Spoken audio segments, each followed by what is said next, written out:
candidate in Donald Trump. I do have one final question for you both tonight. It has been a divisive campaign. Senator Kaine, if your ticket wins, what specifically are you going to do to unify the country and reassure the people who voted against you? That's a really important one. That may be the $64,000 question, because it has been a divisive campaign. And again, Hillary's running a campaign about stronger together. And Donald Trump, and this is not directed at this man, except to the extent that he can't defend Donald Trump has run a campaign that's been about one insult after the next. But we do have to bring the country together. So here's what we'll do. Hillary Clinton was First Lady, then Senator for 8 years and Secretary of State. And I serve in the Senate.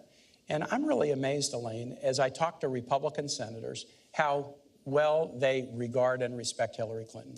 She was on the Armed Services Committee. She was on other committees. She worked across the aisle when she was First Lady to get the CHIP program passed so that 8 million low-income kids have health insurance in this country, including 150,000 in Indiana.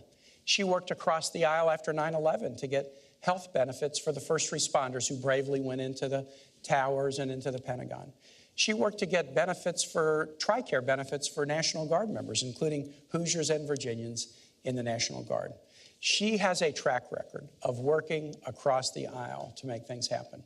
And you know, Elaine, I have the same track record. I was a governor of Virginia with 2 Republican houses. And in the Senate, I have good working relationships across the aisle. Because, yeah, I think it's fine to be a Democrat or Republican or independent, but after Election Day, the goal is work together. And Hillary Clinton has a track record of accomplishment across the aisle that will enable her to do just that when we work with the new Congress in January. Governor, how will you unify the country if you win? Well, thank you, Elaine, and thanks for a great discussion. Absolutely. Tonight.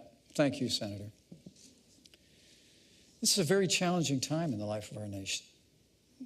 Weakened America's place in the world after the leadership of Hillary Clinton and Barack Obama on the world stage has been followed by an economy that is truly struggling, stifled by an avalanche of more taxes, more regulation, Obamacare, the war on coal, and the kind of trade deals that have put American workers in the back seat.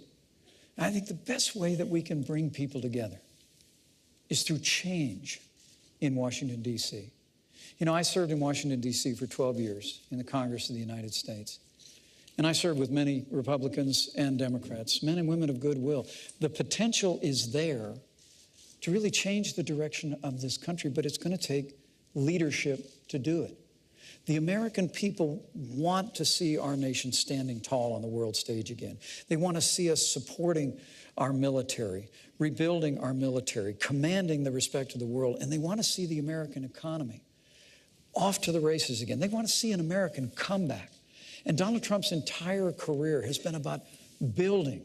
It's going through hardship just like a business person does, and finding a way through smarts and ingenuity and resilience to fight forward. And when Donald Trump becomes president of the United States, we're going to have a stronger America. When you hear him say he wants to make America great again, when we do that, I truly do believe the American people are going to be standing taller. They're going to see that real change can happen after decades of just talking about it. And when that happens, the American people are going to stand tall, stand together, and we'll have the kind of unity that's been missing for way too long. All right, gentlemen, thank you so much.